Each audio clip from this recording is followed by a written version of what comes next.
We're all living in the Anthropocene today, and I believe that there's no way that our children will not be living in the Anthropocene, that we have, at least in the terms of centuries, we have transformed the planet in such a way that there's no going back. So if we're going to talk about how we want to live, or anyone wants to talk about how we're going to live in the future, we have to imagine living in the Anthropocene.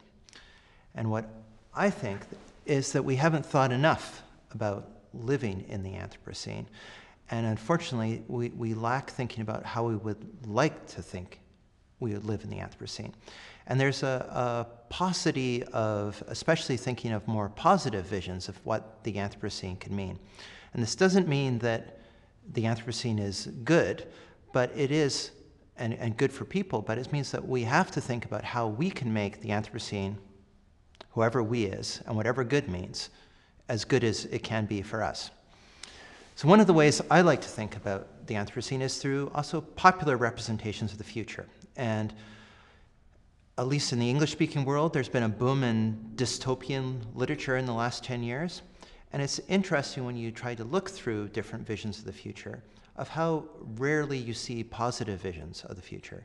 And these range from things like embodied in stuff like Cormac McCarthy's The Road, a novel and a movie, to Mad Max and all these other films about a collapsed world where there's really the biosphere is severely degraded and humanity is on the way out. And there, people are just struggling to survive. In another sense, you have this with the widespread exception of the Anthropocene. There's been an idea we're living on engineered Earth. And these futures often downplay the fact of how much we have transformed the planet and how much we rely upon the biosphere to keep our civilization functioning, which is absolutely essential. And we need to, in this sense, have more futures that try and think about both how humanity can better fit with the biosphere and what could it look like if the world didn't collapse. There are some visions of this. Old one from California in the 70s is Ernst Kalsbach's book Ecotopia, which tried to imagine a sustainable society. But one of the challenges of this kind of thinking is these are often kind of more locally based and are kind of a little sort of pocket utopias that don't think about the rest of the world, of what's going to happen to people who don't already live in rich countries and don't have lots of land. And then there's some more sort of visionary work, which is very much only in the science fiction world, of thinking about how people could really be planetary engineers. And say, for example, works by science fiction writer Kim Stanley Robinson thinking about transforming the planet. But I think as more sustainability scientists and as people on the planet, we need to think about what are ways that we can imagine desirable social ecological futures. And I think there's many different things with the Anthropocene that we're not really thinking enough about. One of them is that the Anthropocene challenges us to think about there needs to be new ways of thinking about global social integration. Because if the world has become a social ecological system, our webs of global trade, migration, are radically changing the planet. And we need to think about the ways in which all the difference in the world can be done to support the biosphere that underpins all our wealth and well-being. And that due to these really big differences in the planet, we can expect surprises as we've seen so far in the 21st century. We can expect new types of migration, new types of diasporas, new social identities and new social movements, and new types of economics. And we should be trying to envision what are ways we could live on the planet more positively rather than just thinking about what are the dangers to the status quo, because I think we really need to have a new world and we need some pluralism in how we think about a new world to move forward, and this takes lots of work. I think a good place to start, or my place to start, is to think about the basic definition of sustainable development, which is generally something to do with that we need prosperity, there's an economy that exists within some kind of society where we need to have fairness, and this is supported by the biosphere, which needs to be sustainable. And I think three maybe utopian but reasonable ways of thinking about what would be good for the world that a lot of people would agree with and can at least be a starting point for discussion is fairness is something that who your parents are doesn't dominate your life chances.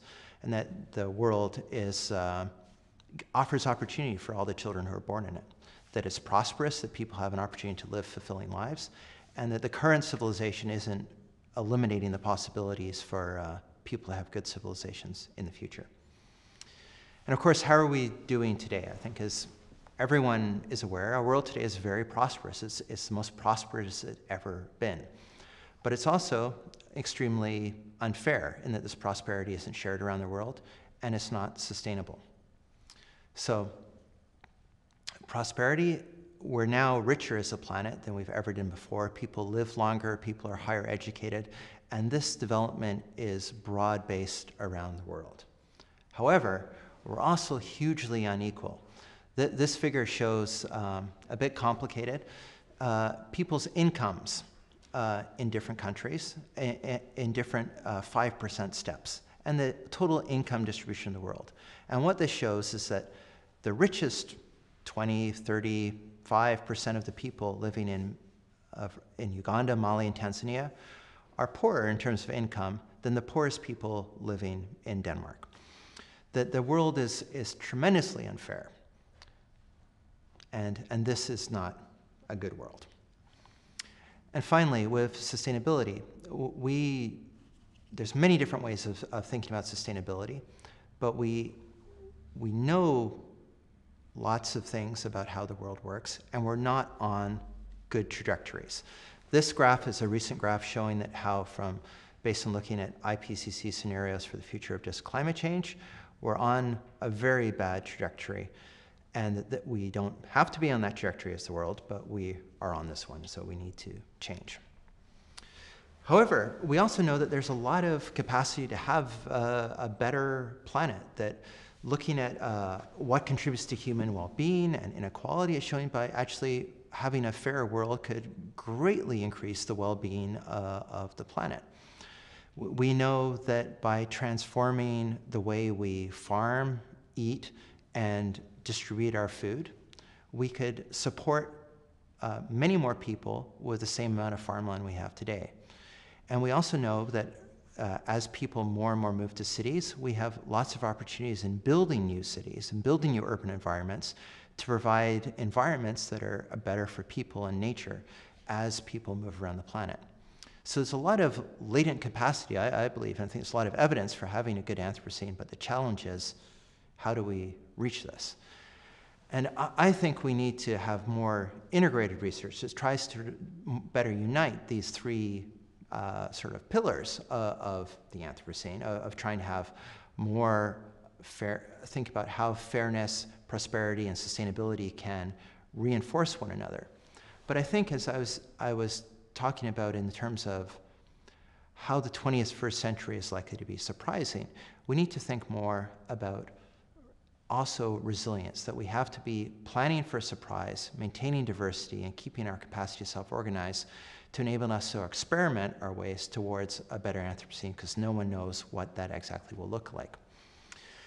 And I think it's also very much, we need to kind of keep thinking in these, that we need to have these visions of a world, and I think it's important to look to literature, film, and art to get inspiration to move towards a more beautiful and fun world, not just something that provides income and opportunity to people, but is really an inspiring place to move towards, to enable our transition towards a better Anthropocene.